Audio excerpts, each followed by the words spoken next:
Welcome back to Educator.com's English Grammar course. This lesson is the beginning of our unit on sentence parts and patterns, and it's about subjects. Let's get started. All right, we're going to start with a basic overview of what a sentence is, what you need to have a complete sentence, and then we're going to get into the parts of that sentence. Then we're going to ask, what is a subject? We're going to look at three kinds: the simple subject, the complete subject, and the understood subject. And then we're going to break the subjects down into categories: single and compound. And finally, we're going to look at how to find the subject in a sentence, which is important for making sure that your sentences are clear and grammatical. All right, what is a sentence? Well, in English, usually, a sentence is a series of words that contains a subject, which we'll talk about today, contains a predicate, which we'll talk about in Lesson 2, and expresses a complete thought. It contains a whole idea. Now, unfortunately, there are many exceptions to these rules, which we will cover, but this is the basics. All right, what is a subject? The subject of a sentence is who or what the sentence is about. It's the star of the show. You can usually find the subject by asking who or what carries out the action of the sentence. So let's look at the sentence, I love to draw. The action in the sentence is that somebody loves to draw. Who does that? I do. I is the subject. Second sentence, on Mondays, Joanna and Paul attend a dance class. Now, the action going on is that someone is attending, that's our verb, a dance class. Who attends the dance class? Joanna and Paul. So there's our subject. Now, the subject usually, note that word usually, comes before the verb, with three exceptions. The first exception is when writers invert the order for effect. Basically, writers like to show off. Sometimes they like to show off using slightly more archaic forms of English, so they may invert the order just to get your attention. As an example, the sentence, happy is he who is true to himself. Is our main verb. It's a linking verb. It connects the subject to its complement, happy. But he is the person who's doing the being. That's the subject. The second exception, when sentences begin with the construction there is, or there are, or it is, they are, or was or were.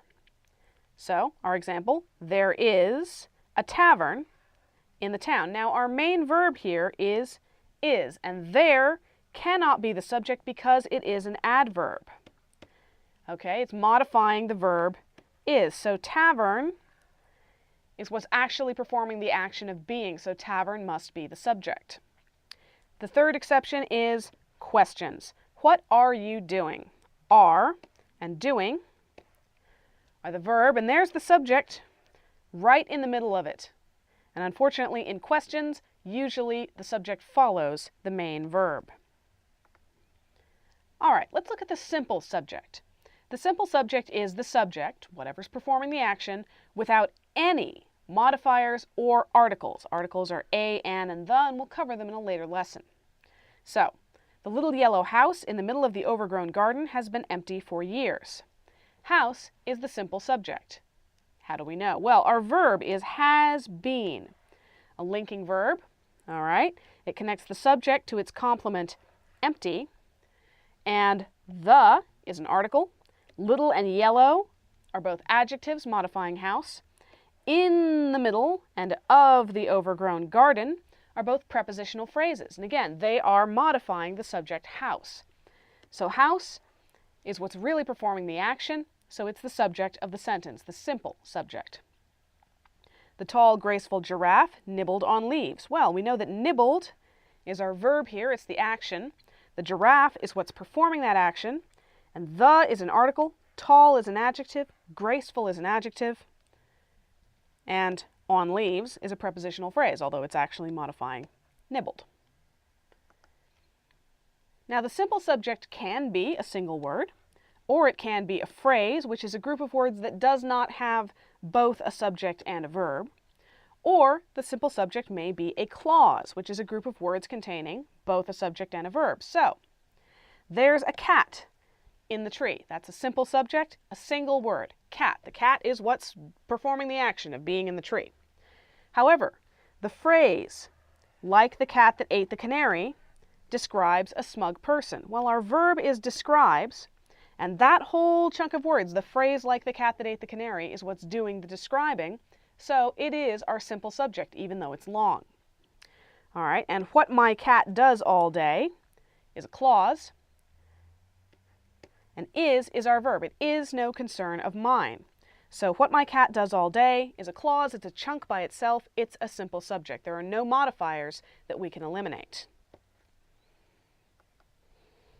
Now the complete subject, as you might have guessed, is the subject with its modifiers and articles. So, remember our sentence about the house? Well, the complete subject is the little yellow house in the middle of the overgrown garden.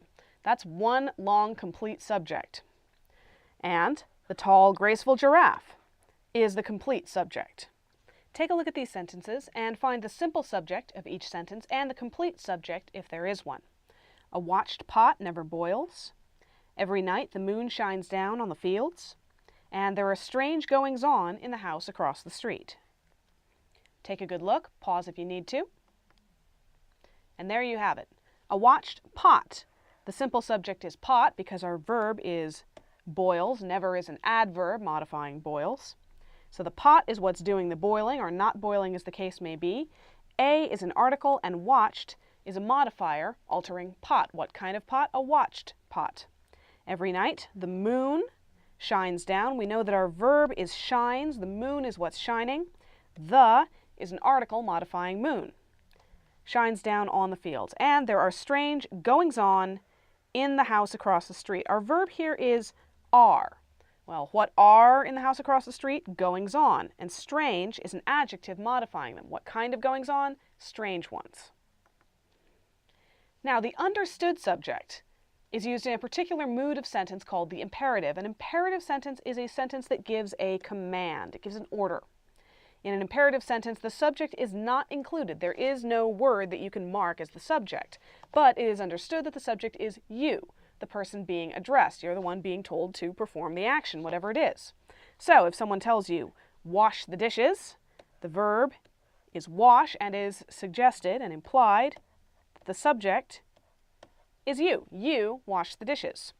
Please pass me a pen. Pass is our verb, and again, it is implied that you is who's going to be passing that pen. Try the delicious pea soup. Once again, the subject is an implied you. And go away. The verb is go, and it's you that we expect to be going, so you is the subject. Now, single subjects versus compound subjects. A single subject is one person or thing, even if the word is plural. The subject is all wrapped up in one word or one phrase, no conjunctions. So, Edward has entered the science fair. There's only one person that we're talking about in this sentence who's doing the entering, and it's Edward, so we have a single subject. The cats were chasing crickets. Note that even though we have multiple cats, we have one word that's doing that chasing. So the subject is cats, and it's a single subject. Here comes Jonathan. Our verb is comes, and only Jonathan is doing the coming, so single subject. Summer thunderstorms never last long. Our verb is last. Thunderstorms are what's doing that, so we have a single subject. Now, a compound subject has two or more things both performing the action, or all performing the action. So, instead of Edward has entered the science fair, Edward and Joey have entered the science fair. Note that a compound subject takes a plural verb because both Edward and Joey are performing the action now. The cats and the dogs were chasing crickets. Again, we have a compound subject, so it takes a plural verb. Here come Jonathan and Amy. Note that comes has become come because now we've got two people doing the coming. And finally, summer thunderstorms and showers never last long. Once again, a plural verb with a compound subject. Now, when a compound subject is joined by and, as we saw, it takes a plural verb. Edward and Joey have entered the science fair.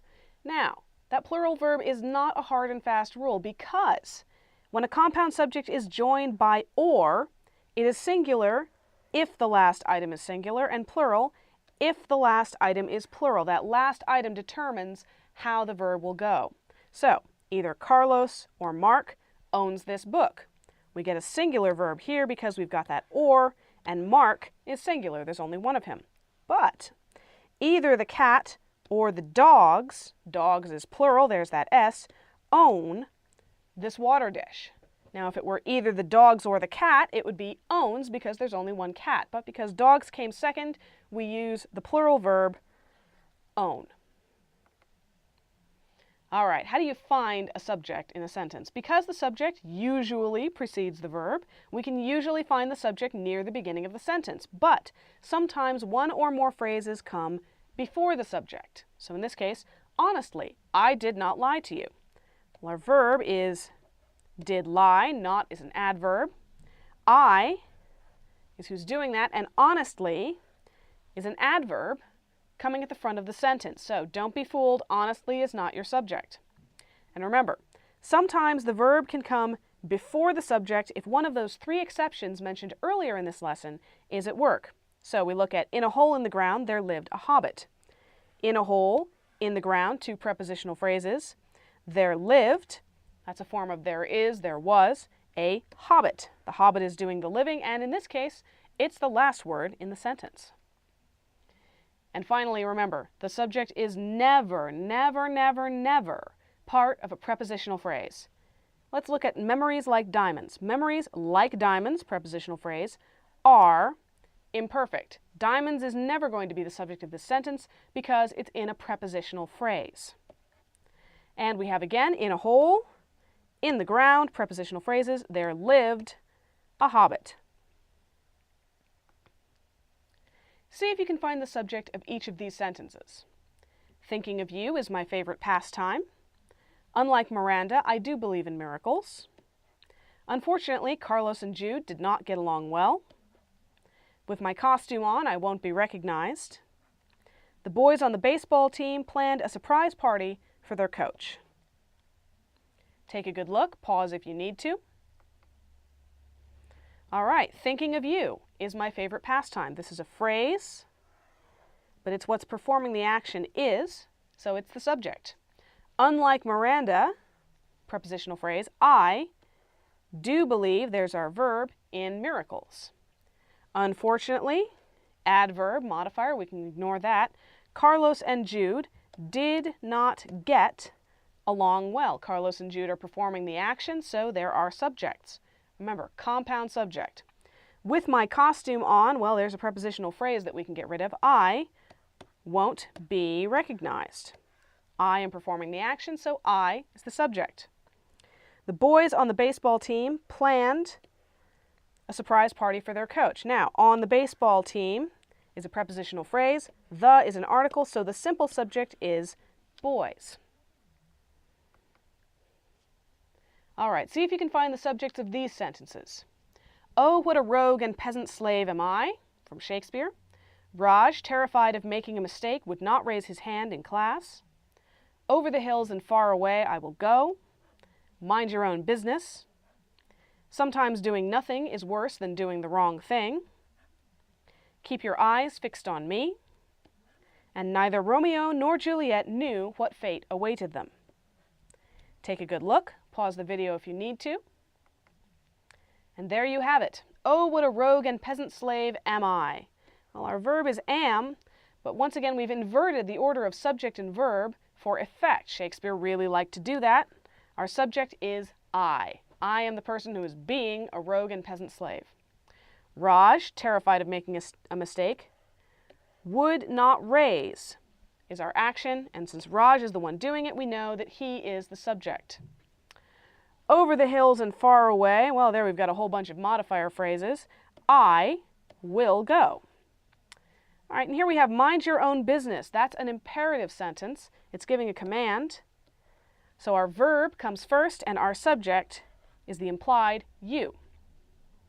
Sometimes doing nothing, once again, a phrase that's performing the verb is worse than doing the wrong thing. Keep your eyes fixed on me. Keep is our verb, it's a command, so again, the subject is the implied you.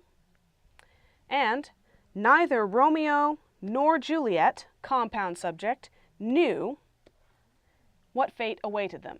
They're the ones performing the action, so they are the compound subject. That's all for this lesson. Thank you for watching Educator.com.